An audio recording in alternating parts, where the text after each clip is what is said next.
dia para você, assinante da NET, sintonizados no canal 4 da TV Local. Para você que me acompanha por live no Facebook, hoje, segunda-feira, dia 20 de maio, estamos ao vivo e vamos para os destaques dessa edição. Nessa edição, nós veremos tudo o que foi destaque: Polícia Civil, Polícia Militar e Corpo de Bombeiros neste final de semana. Vamos falar também da importância da doação de órgãos e também que o Águia da PM levou um coração de Jaú para o transplante em Botucatu. Nossa equipe acompanhou tudo e vai mostrar para você nesta edição. Vamos falar da Semana Internacional do Tireoide, que vai acontecer no Hospital Amaral Carvalho. Informação é que não falta. Você pode participar comigo pelo nosso WhatsApp 99779-2523 ou facebook.com/TV Local Jaú. É o seu canal direto com toda a equipe de jornalismo. Eu vou para um breve comercial, volto já.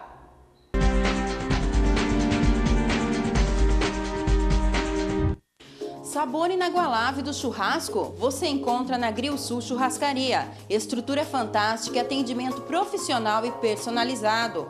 A churrascaria oferece um buffet de saladas ricas, vários suplementos exclusivos para os paladares mais exigentes. O ponto forte da Grill Sul encontra-se na seleção de carnes, sempre de primeira qualidade, na excelente técnica de churrasco brasileiro e ambiente familiar. A Grill Sul Churrascaria fica na Avenida Inácio Cury 5650, na marginal direita da rodovia Jaú-Bauru. Telefone 3624-1616. Venha saborear as delícias da Grill Sul Churrascaria Jaú. Esperamos por vocês! Campos Prado Projetos e Construções oferece para você os melhores projetos e construções em toda a Jaú e região. A Campos Prado cuida de toda a etapa da sua obra, garantindo qualidade e reduzindo custos na execução. E você ainda acompanha passo a passo através de uma tecnologia moderna, evitando gastos desnecessários e atrasos na sua obra. Conheça a qualidade do trabalho desenvolvido pela Campos Prado Engenharia e Arquitetura em Jaú. Rua Edgar Ferraz, 259 no centro, telefone 3602-3050. O Tite não é uma simples borracharia. No Tite, você pode trocar o óleo de seu automóvel, motocicleta, fazer o balanceamento das rodas de seu veículo, rodízio de pneus, dentre outros. Além dos reparos em pneus, o Tite trabalha com a venda de pneus Remolden, pneus de qualidade inigualável, garantia de 1 ano e com os melhores preços da região. Seu pneu furou na sua residência ou em qualquer outro local de Jaú? Não tem problema. O Tite presta um serviço personalizado. Vai até o local, retira o pneu, executa os reparos e retorna para a sua comodidade. O Tite Borracharia e Troca de Óleo está localizado na Avenida Frederico Ozanam, número 930, em Jaú. Telefone 14 34 18 81 30 ou WhatsApp 14 998 42 24 57. Tite Borracharia, um novo conceito. Inove Celulares. A Inove Celulares tem tudo o que precisa se tratando de manutenção para seu tablet ou aparelhos celulares, dos mais simples aos mais modernos e sofisticados. Se seu celular está com defeito, procure a Inove Celulares. E para você que quer aquela capinha de celular, aproveite para conhecer as diversas opções que só a Inove lhe oferece. Inove Celulares, na Rua Major Prado, 443. Telefone 3416-2144. E aí, tá a fim de dar aquele trato no seu automóvel? Então vá até o Gé Lavacar. O Gé Lavacar faz lavagens simples, lavagens completas, enceramento, polimento manual e cristalização, além de um exclusivo leva e traz para sua maior tranquilidade.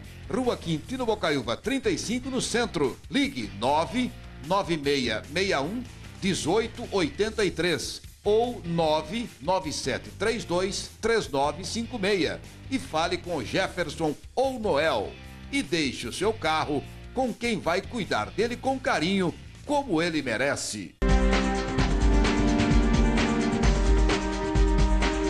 E estamos ao vivo com o Jornal da Gente nessa segunda-feira, dia 20 de maio. O Jornal da Gente é oferecimento da Indústria e Calçados Dandara. Hoje é dia dos profissionais de enfermagem, tanto técnico como auxiliares. Vamos ver como essa profissão e também essa reportagem é muito bacana para você ver dois pais agradecendo esses profissionais. Meu nome é Maria Catarina, eu sou técnica de enfermagem. Já faz 16 anos que eu trabalho aqui nesse setor da hemodiálise pediátrica. Meu nome é Tereza, eu sou enfermeira obstetra, minha especialização.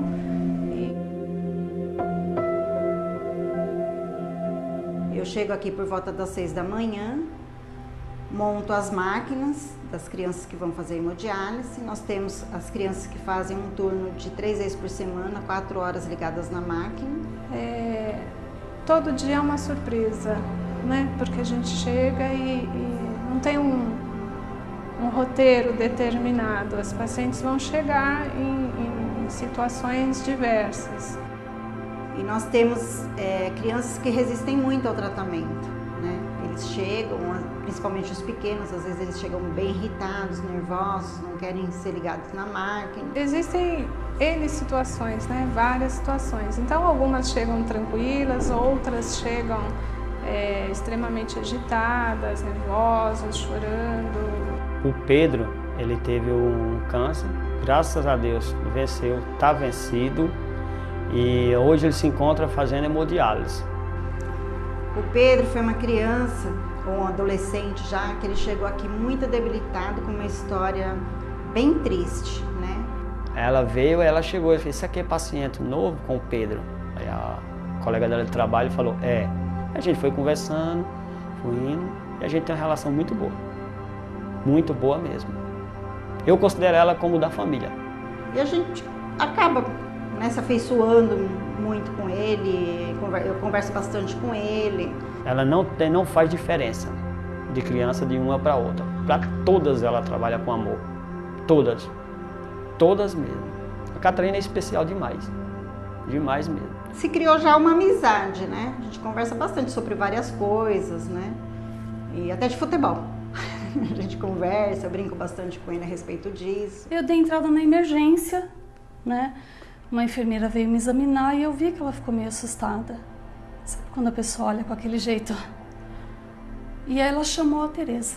Com a Denise aconteceu uma situação de romper a bolsa precocemente e com isso acabou o cordão umbilical saindo, né? se exteriorizando.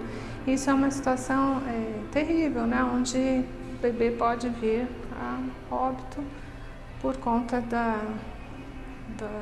da circulação que ali pode ser interrompida. E ela falou assim, mãe, para de chorar. Eu preciso que você pare. Você tem que se manter calma e mandar oxigênio para o bebê, tá? Eu vou te ajudar, mas você tem que me ajudar também. Eu me lembro que eu falei para ela, olha, eu não sei o que está acontecendo, mas me ajuda. Eu quero tanto esse menino. E ela falou assim, calma, eu sou mãe também. Eu vou te ajudar, mas eu preciso que você fique tranquila, que você respire fundo o tempo todo. E ela falou assim pra mim, eu me lembro das palavras dela, eu vou ficar com a mão aqui dentro de você, até o centro cirúrgico. Eu preciso que você não se mexa, que você me ajude. E ali naquele momento tive que sustentar a cabecinha dele naquele momento para transportá-la rapidamente para o centro obstétrico para que pudesse ser efetuado o parto. O parto tinha que ser feito instantaneamente, né? Praticamente instantaneamente. E ela saiu pelos corredores do hospital gritando, emergência, emergência, saiam da frente, dá licença, dá licença. E aí começou a cirurgia. Francisco não chorou quando nasceu. Mas eu soube do momento porque todo mundo aplaudiu. E o Francisco é uma história, um capítulo muito especial. O Francisco, a Denise, né, a mãe do Francisco. Logo depois o Dr. Luiz falou para mim, só um minutinho, você já vai ver o Francisco. E a Tereza, eu senti uma... Sabe alguém fazendo um carinho em você? Sim. Ela estava tremendo, eram as mãos dela. E ela falou assim, você está bem? Falei, eu tô, e você? Tô ótimo. Fica bem, eu preciso descer. Mas vocês vão ficar bem, deu tudo certo. Quando a bolsa rompe e o cordão desce antes da cabeça do bebê, o que acontece? Se a cabeça descer na sequência, ela pressiona o cordão umbilical e interrompe o fluxo sanguíneo, o que é fatal para o bebê. E o seu caso foi um dos mais graves. É difícil de acontecer, mas foi um caso gravíssimo. Eu diria, ele falou mais ou menos com essas palavras, eu diria que 99% dos casos específicos como o seu levam o bebê ao óbito. 1% de chances do Francisco chama-se Tereza. Ele falou, eu não fiz absolutamente nada. Quem fez tudo foi ela. Ela salvou a vida do Francisco. Agradeça.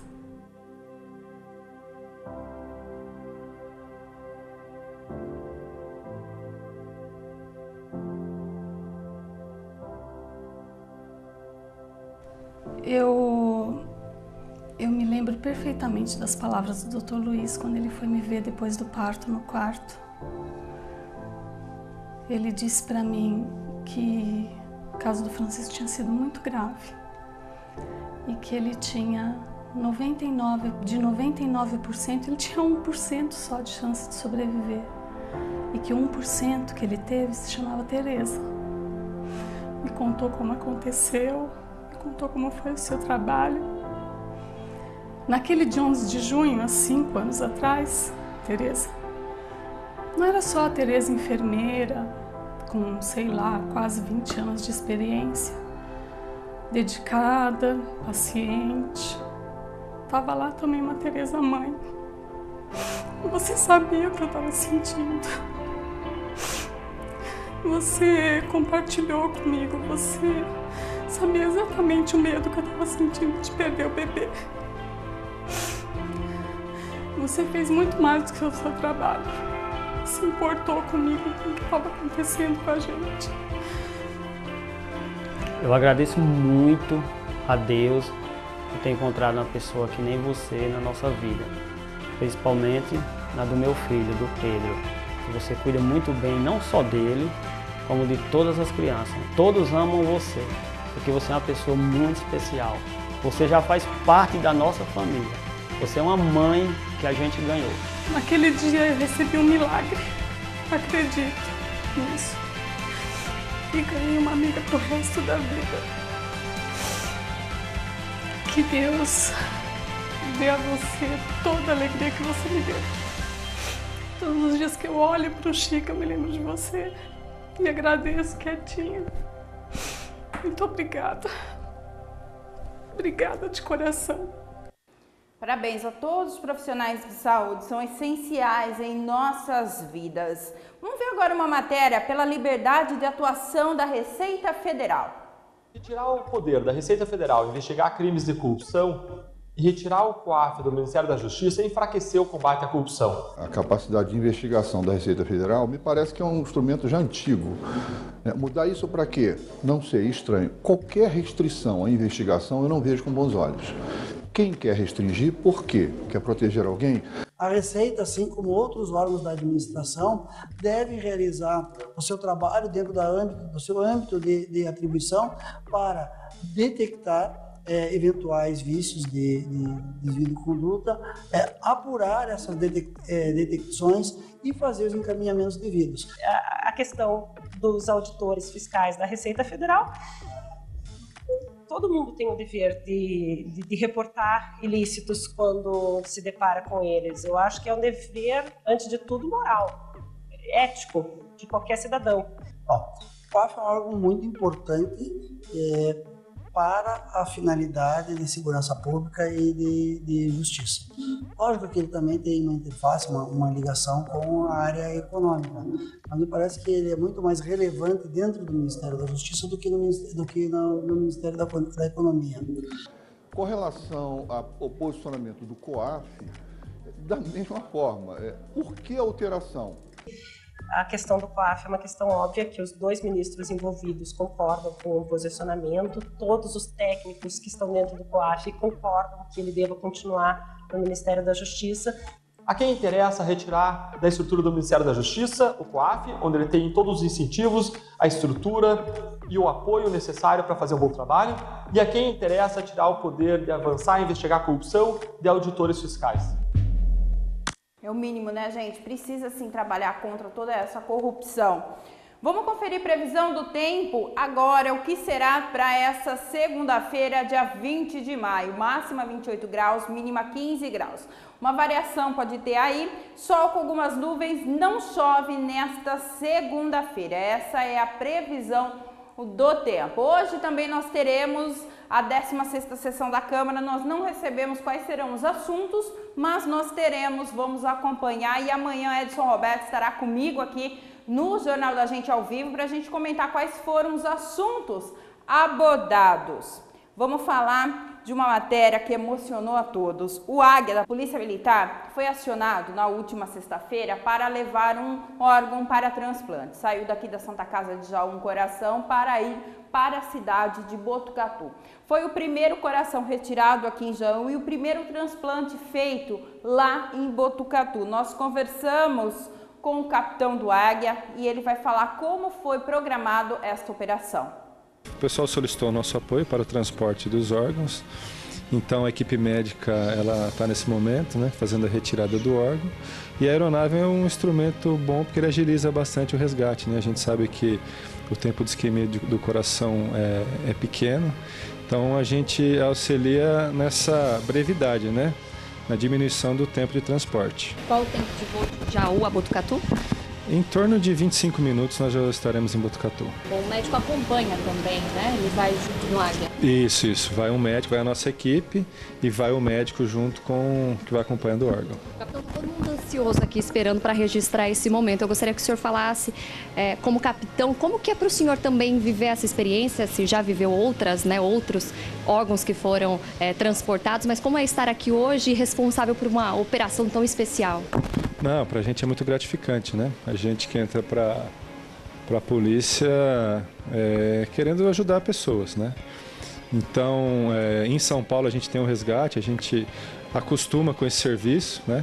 Mas com certeza é muito gratificante, um momento de tristeza para uma família, mas a gente sabe que esse coração vai bater em outra pessoa e vai deixar outras famílias muito felizes.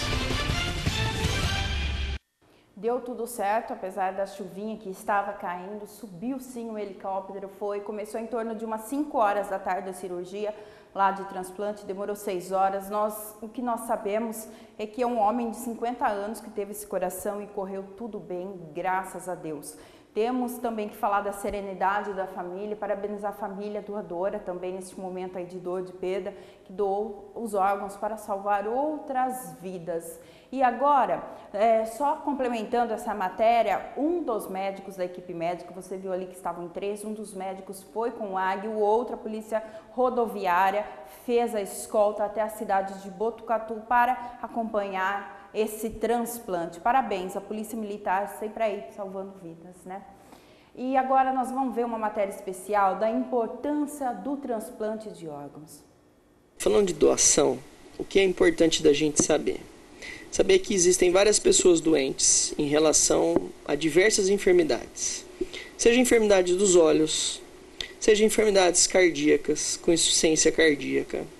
Enfim, de forma bem didática falando, todos os órgãos que estão insuficientes, estão em falência, seja na vista de você não enxergar, o coração que já não está batendo, paciente que fumou a vida toda ou tem alguma doença intrínseca do organismo que deteriorou todo o pulmão, cirrose hepática em relação ao fígado, pacientes que evoluem para um diabetes por um problema do pâncreas, pessoas que perdem os rins por infecções e acabam evoluindo para uma insuficiência renal, pacientes que sofrem de uma leucemia, de um linfoma e precisam de um transplante de medula, ou pacientes que sofrem alguma fratura e têm perda óssea substancial e que precisa de um enxerto ósseo para esse tecido. São esses os candidatos ao transplante. E aí onde entra a doação? A doação, nós vamos trabalhar com os pacientes que evoluíram para um óbito, por uma doença ou por uma fatalidade, e ainda assim você tem um órgão que é viável a proporcionar a vida do outro paciente que tem um órgão insuficiente. Então, nós podemos didaticamente dividir de que forma? Eu tenho os doadores cadáveres, que são os pacientes que evoluíram para o óbito, ou seja, é o paciente que faleceu e ele vai ser um doador de órgãos, tá? E eu tenho os pacientes que estão vivos. Por exemplo, eu tenho na minha família alguém que tem problema de rim, é insuficiência renal, faz hemodiálise, eu faço um teste, vejo que ele é compatível comigo e eu vou doar o rim para ele. Então eu sou um doador vivo, perfeito? Então a gente tem essas duas divisões. Bom, falando do doador cadáver, a doação doador cadáver, ela tem duas formas. Uma delas é o paciente que evolui por uma parada cardiorrespiratória. Tudo desligou. Quem é o centro da vida no organismo? É o cérebro. Cérebro vivo, organismo vivo. Cérebro morto, organismo morto. O cérebro morreu, tem que assinar atestado de óbito. O paciente está morto. Uma vez que você tem essa situação, quais são os únicos órgãos e tecidos que você ainda pode resgatar nesse momento para proporcionar uma doação? Os olhos, no caso as córneas, até 6 horas, e os tecidos ósseos. Ok? Muito bem. Então nós temos essa situação. Segunda situação, é um paciente que sofreu um acidente, bateu a cabeça, teve um derrame, um AVC, e essa afecção causou a morte cerebral. Esse paciente foi atendido, foi resgatado, foi para uma UTI, ele foi atendido, foi entubado, está preso nos aparelhos, sendo reanimado artificialmente, mas o cérebro morreu. Lembra do começo? A gente falou, cérebro morto, organismo morto. Então esse paciente está morto. Muito bem, nesse momento, por que o coração bate, o pulmão respira, por que o rim ainda está funcionando? Porque ele está preso artificialmente aos aparelhos.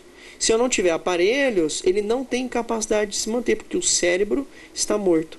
Essa condição é chamada de morte encefálica. A morte encefálica, ela é um momento onde ocorre o óbito desse paciente. Então, a partir daí, nós não temos mais vida. Mas espera um pouquinho. Os órgãos que estão mantidos artificialmente, eles podem proporcionar a vida para alguém que está numa lista esperando com seu órgão insuficiente, um fígado, um rim, esperando por um órgão novo.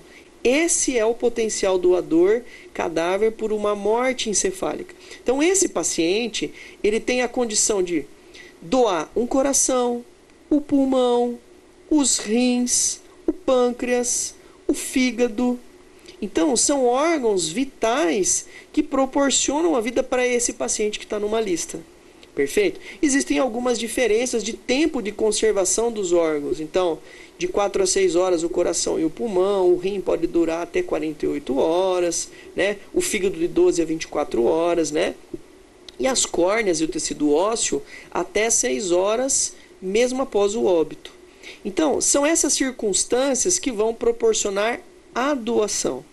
E o doador vivo? Agora vamos lá, você me diz assim, ó, doutor, eu quero ser doador. Então eu já sei o que eu tenho que fazer, eu vou pegar o meu RG, eu vou escrever no meu RG, é isso? Não.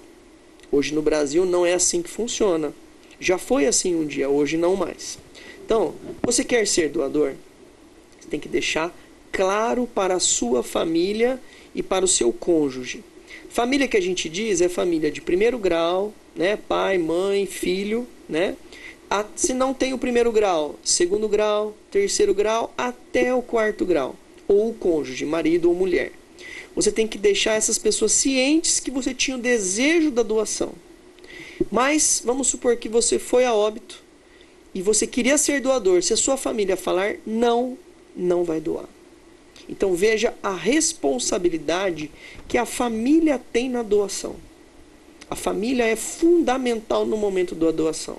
A família autorizou, é doação. A família não autorizou, não é doação. É morte, morte. Na campanha a gente fala assim, doou é morte e vida. Não doou é morte, morte. Por quê? Porque quando você doa, a sua morte vai proporcionar uma doação que vai proporcionar vida para uma outra pessoa.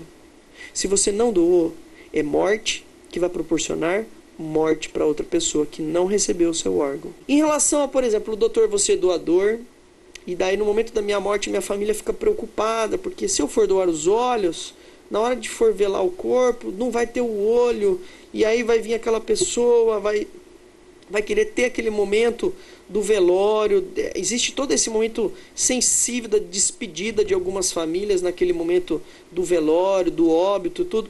Gente, tudo é feito de forma muito profissional.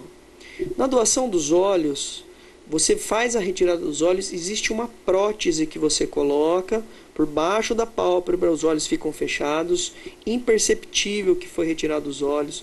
No caso da doação de órgãos internos, todos os órgãos internos são retirados, é fechado o abdômen de maneira que não haja nenhum tipo de sinal de doação. Então, esse momento, que é um momento muito particular da família, do luto, do velório, né, toda essa despedida, isso não vai ser prejudicado pela doação de órgãos. Então, assim, eu acho que as principais informações para a população, primeiro, como ser doador? Comunique sua família. A sua família quem autoriza. 1º grau, 2º grau, até 4º grau, e o cônjuge, marido e mulher. A segunda coisa, por que doar? Por que doar? Então, eu quero que você pense na sua casa. Imagina que você olhe para a pessoa que você mais ama e você nunca tenha visto o rosto dela. Então, eu quero que você guarde isso no seu coração. Se você, por exemplo, doar uns olhos para uma pessoa córnea, você vai providenciar que alguém, uma criança ou algum adulto, veja uma pessoa que tanto ama pela primeira vez.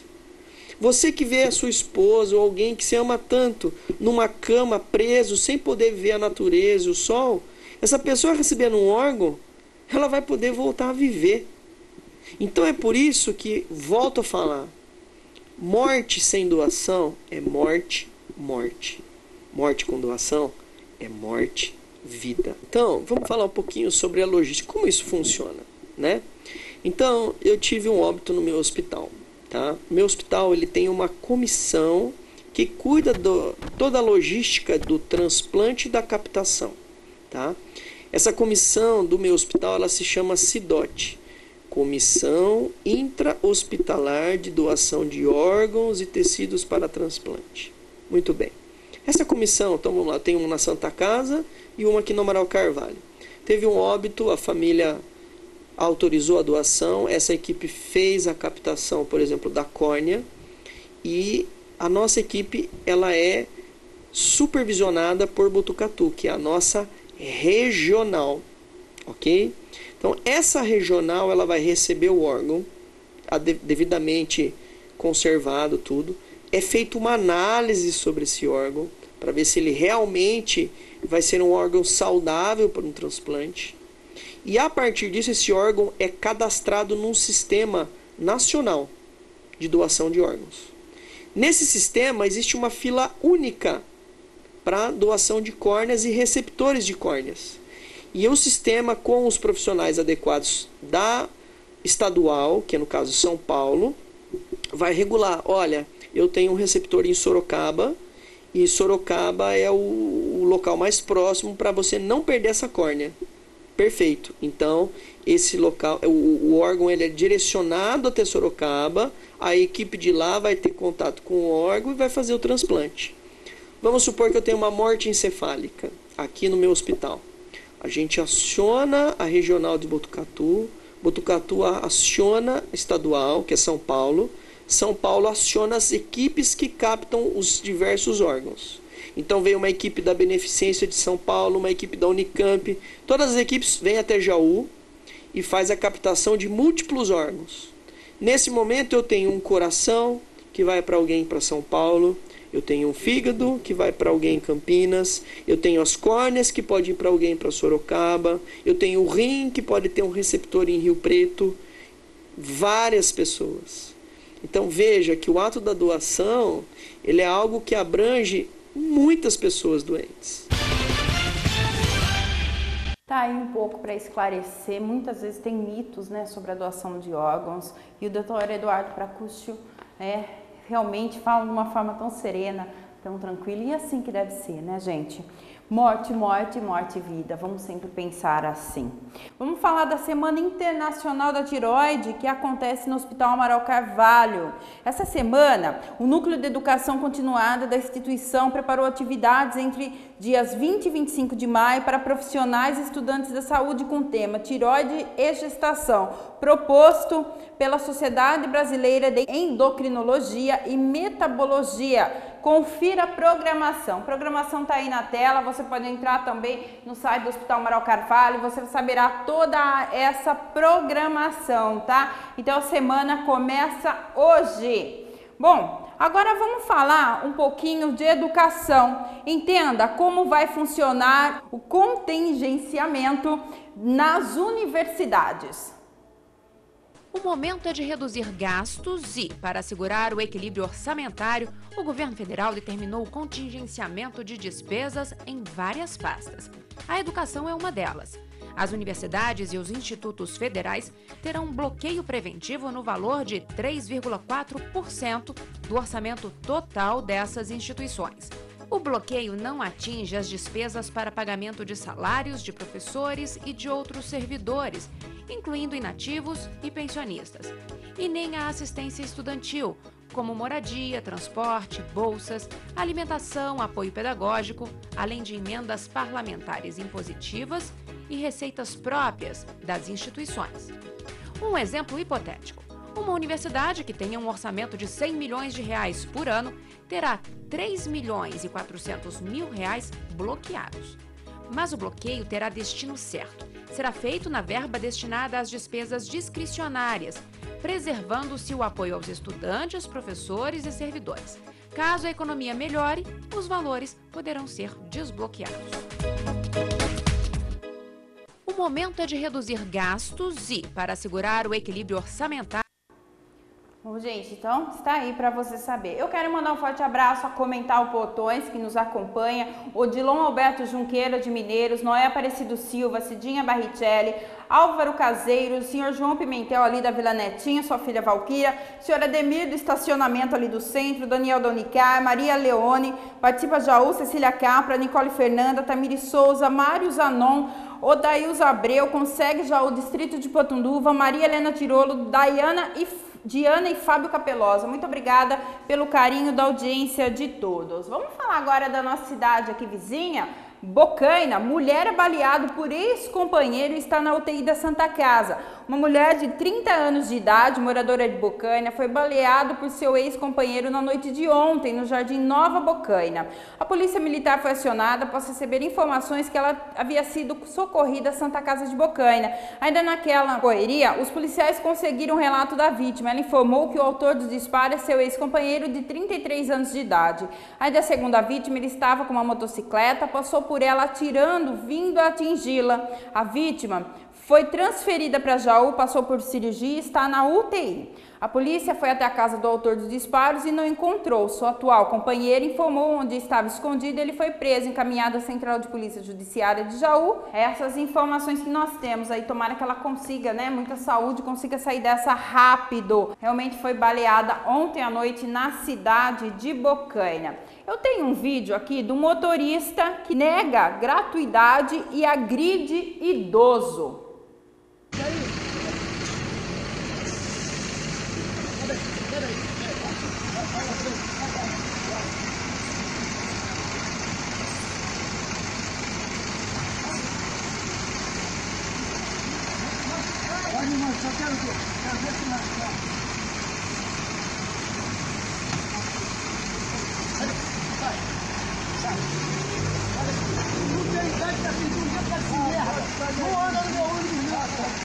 Gente, nós não sabemos que cidade foi, isso daí tá correndo no Twitter, mas realmente, que mundo nós estamos, né? É revoltante ver essas situações. Nós temos de uma imagem de uma legítima defesa, comerciante atira em bandido durante assalto.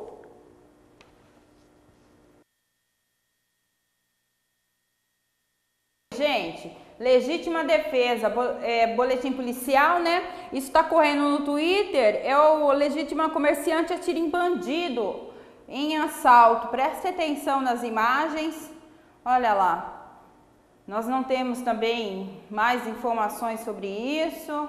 mas só sabemos que é Rio Grande do Norte, né? Olha lá, entrou como não quer nada e atirou. Tá? Essas as imagens que nós temos aqui no Jornal da Gente. Completamente legítima defesa. Vamos falar então, a Carla Zambelli fala sobre o indulto de Natal do Temer. Olá pessoal, aqui é a Carla Zambelli, estou com o meu colega Sanderson, que é do PSL do Rio Grande do Sul, policial federal. A gente está com o PDL 276 de 2019, que a gente assinou juntos também com o Jaziel do PR, para a gente pedir que essa casa derrube o decreto de indulto de Natal do Temer. E aí? Carla, só tenho que agradecer pelo seu ativismo e parabenizá-la. Tem se destacado aqui dentro da Câmara como um dos maiores líderes e maiores ativistas, fazendo enfrentamento a corruptos, a lesa-pátrias, a traidores que se disfarçam de políticos, mas na verdade são canalhas. Então, Carla, conte conosco, parabéns, um exemplo que nós procuramos seguir e estamos juntos nessa parada aí. Pessoal, não esquece de curtir a rede dele, Sanderson, eu vou marcar ele aqui. E ó, PDL 276 de 2019, pra gente acabar com esse indulto que o Temer colocou na rua um monte de bandido, lavagem de dinheiro, corrupção.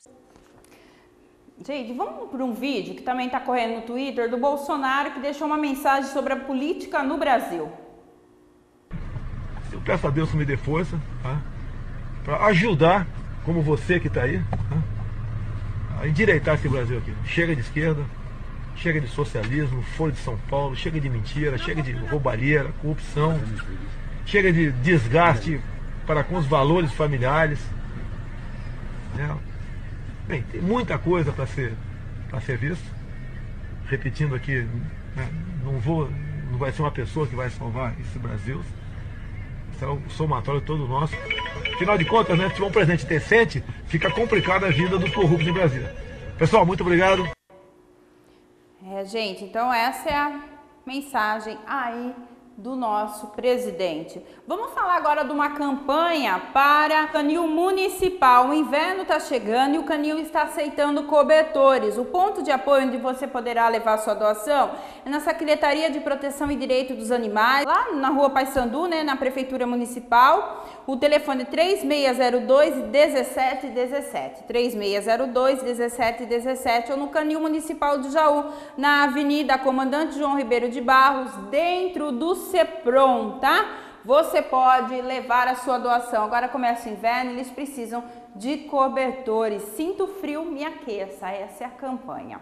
Bom, tem um gatinho que está desaparecido e eu preciso da ajuda de vocês para localizar. O nome dele é Jack, ele desapareceu na noite de ontem ali no Jardim Bela Vista. Ele não tem raça definida, ele é castrado, porte médio para grande, você está vendo aí, tem os olhos azuis, está sem coleira, o que diferencia é que o nariz dele é contornado de preto. Olha lá, gente, presta bem atenção no Jack, nós vamos colocar ele aí na página da TV local, você vai compartilhar para a gente localizar. Pessoal, eu só tenho que agradecer a todos pelo carinho da audiência, um abraço especial a Célia Miloso, Ricardo Lopes, que me acompanha, muito obrigada pelo carinho. E dizer que hoje nós temos sessão da Câmara a partir das 16 horas, vamos acompanhar e amanhã traremos todos os assuntos que serão discutidos. Que nós tenhamos uma ótima semana repleta de boas notícias. Fiquem com Deus.